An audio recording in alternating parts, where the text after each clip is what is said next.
পৃথিবীতে অনেক স্বৈরশাসক ছিল, অ্যাডলফ হিটলার, বেনিটো মুসোলিনি। আপনাদের একটি মজার বিষয়, আমাদের এই ফ্যাসিস্ট হাসিনা পৃথিবীর একমাত্র মহিলা স্বৈরাচার। এটি একটি যেমনই মজার বিষয় তেমনই বেদনার। সেই 17 বছরের আমাদের যে কষ্ট, বিভিন্ন নির্যাতন আমরা যে সহ্য করেছি, তাকে আমরা ছাত্র জনতার অভ্যুত্থানের মাধ্যমে 5 তারিখে বাংলাদেশ থেকে বিতাড়িত করেছি।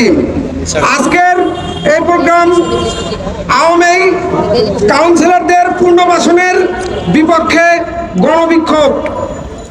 আমরা বলতে চাই যে আওয়ামী সময়ে সুবিধাজনক অবস্থানে থেকে যারা নির্বাচিত হওয়ার অভিপ্রায় থেকে নির্বাচনে অংশগ্রহণ করে সিটি কর্পোরেশন, পৌরসভা, ইউনিয়ন পরিষদের ওয়ার্ড কাউন্সিলর, কমিশনার পদে যারা নির্বাচিত হয়েছিল, এরাও ফ্যাসিস্টের দোসর, এরাও এই হাসিনার ক্ষমতার ওয়ার্ড পর্যায়ের ভ্যানগার্ড হিসেবে খ্যাত ছিল।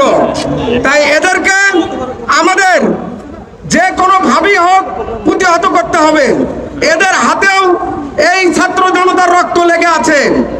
গতকালকে দেখলাম জনপ্রশাসন মন্ত্রণালয়ে ছাত্র প্রতিনিধির মেহেদি নামের একটি ছেলে সাংবাদিক ভাইদেরকে অপমানজনক কটূক্তি করেছে যে স্টাডি করে আসতে হবে, এই বিষয়ে জেনে শুনে আসতে হবে। সেখানে দেখলাম ছাত্র প্রতিনিধি অনেকটাই তোপের মুখে পড়েছে। আমি এই বর্তমান ইন্টারিয়ান গভর্নমেন্টের উপদেষ্টা মন্ত্রীদেরকে বলতে চাই, ছেলে বায়না ধরলে তাকে সবকিছু চালাতে দিতে নেই। আপনি একটি গাড়ি কিনলেন, আপনি মনে করছেন আপনার আদরের সন্তান এই গাড়িটি ড্রাইভিং করবে, আপনি সেই অদক্ষ ড্রাইভিং জানে না, তাকে যদি আপনি এই গাড়ির ড্রাইভিং এর দায়িত্ব দেন, আপনি সহ খাদের কিনারায় পড়বেন। তাই উপদেষ্টা পরিষদের সকলকে আমি সতর্ক করে দিতে চাই, সব জায়গায় আমাদের নতজানু চলে না। আমরা যেমন ভারতের বিপক্ষে স্পষ্ট জানিয়েছি আমাদের